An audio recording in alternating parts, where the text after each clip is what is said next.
The second episode in the anthology series, Terror Tuesday, Extreme, opens with a malnourished girl religiously sewing a dress. She momentarily stops when the sewing pin goes through her finger and then resumes her work again.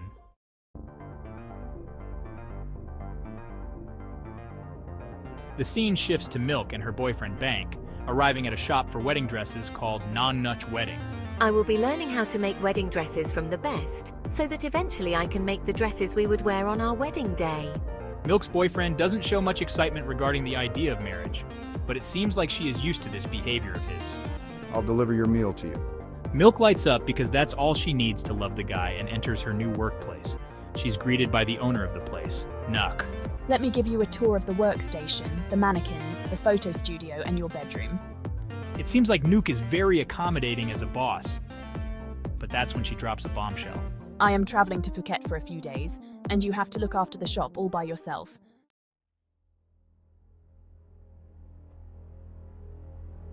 During her first night alone at her workplace, which doubles as her temporary house, Milk talks to her mother.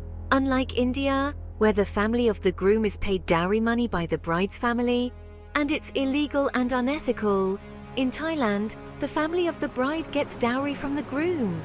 It seems like it's a common practice here, but I am strictly against it. I want to marry Bank for love and not for the money. Due to the heated nature of this conversation, Milk fails to notice that she is being haunted by the ghost of Nuch's previous employee.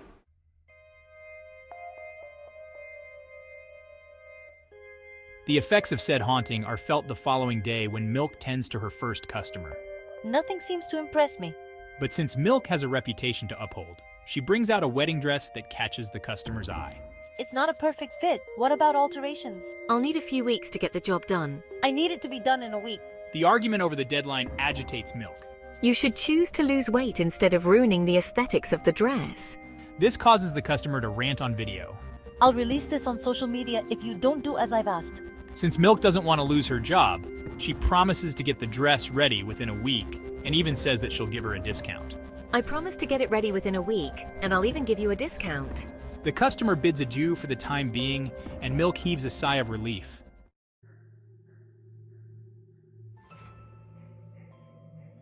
Later that night, when she begins working on the aforementioned dress, she hears a noise from the studio. What was that? When she investigates the place, she finds Bank in his boxers waiting there to startle her. Bank, how did you get in here, and why are you half naked?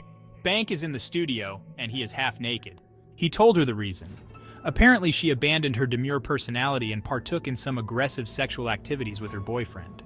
It's revealed that Milk has some blank spots in her memory because, earlier that night, Milk went against her mother's advice of not wearing a wedding dress before her marriage and had been intimate with her boyfriend in that wedding dress. I don't remember any of this. Well, since you're here, how about we go for round 2? Bank, can we talk about our marriage instead? Bank immediately gets angry. I don't want to pay the dowry your mother wants, and I don't want to do a big fat wedding. It's just a waste of money. This upsets Milk, and Bank leaves her in that state instead of arriving at some kind of middle ground, because let's face it, he's not the most loving guy.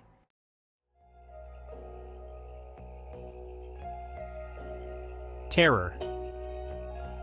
Tuesday, Extreme, Episode 2, abruptly cuts from Milk and Bank's argument to Milk waking up at the sewing table fixing the dress for the customer while looking at a bottle full of weight loss pills. Milk doesn't have an ounce of fat on her body, and it's unhealthy to lose weight with the help of medication anyway. So, seeing her eyeing a bottle of Slim Sure is concerning. No, I shouldn't. She resists the urge to take them and goes back to working on the dress. The following day, we see her looking at her phone, which is full of one-sided text to Bank. When Milk tries to eat some food, she coughs up what looks like a hairball. What is happening to me?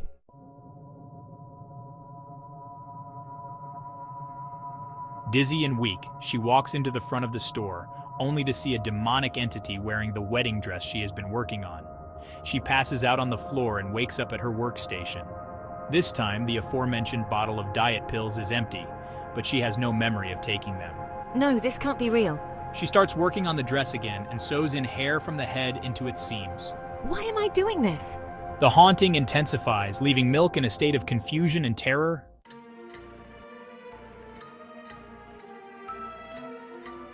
The following day, the customer and her husband arrive to get the dress and are shocked to see that Milk has aged horribly over the course of a week.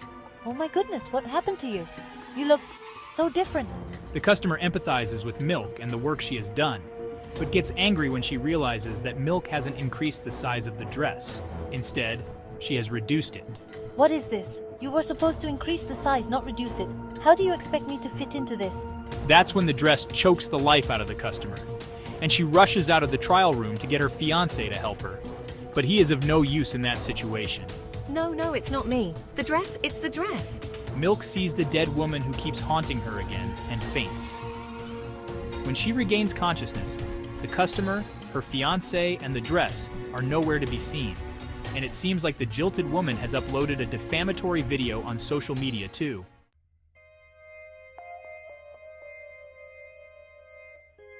Nuch calls Milk, since she is worried about the reputation of her shop, but is shocked to learn that Milk knows about her previous, and probably deceased, employer, Peet.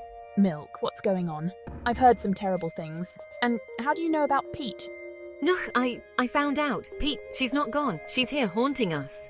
Nuch advises Milk to get out of the shop and wait for her, but Milk goes into the workstation and finds the dead body of Bank in a closet. Get out of there, Milk. Wait for me outside. Do not go back in. Apparently, on the night of their big argument, the spirit of Peet not only forced Milk to have sex with Bank, but she also got her to kill him. Oh my god, Bank. What have I done? By the way, it's unclear if the second altercation with the customer has actually happened, or if Milk has killed the customer and her fiancé and kept the dress because Milk finds the demented wedding dress at the workstation again, floating in the air. This can't be real. Is this real? But yes, Bank is dead for sure. In Wedding Dresses ending, Nuch enters her shop only to find the spirit of Peet wearing the wedding dress and standing ominously in the workstation.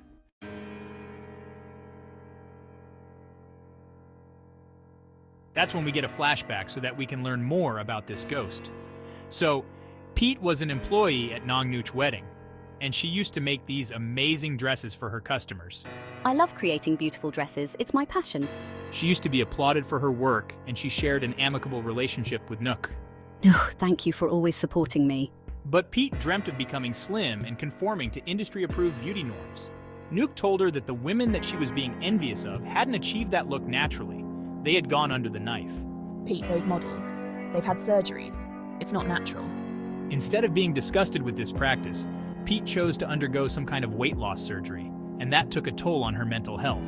I have to be perfect. I need to be slim. Peet became incredibly wary about her weight, to the point where it looked like she was suffering from anorexia and bulimia. Her body image issues bled into her work, and she reprimanded Nuch for altering the dresses she made instead of asking her customers to lose weight. Why do you change my designs? They should lose weight to fit into my dresses. This led to a physical altercation between the two, and Nuch had no option but to kill Peet. I didn't want to, but you left me no choice. To avoid arrest, Nuch stuffed Peet's body in the container on the shop's roof and locked it. So the ending of the episode made it quite obvious that Peet's ghost has returned to take her revenge.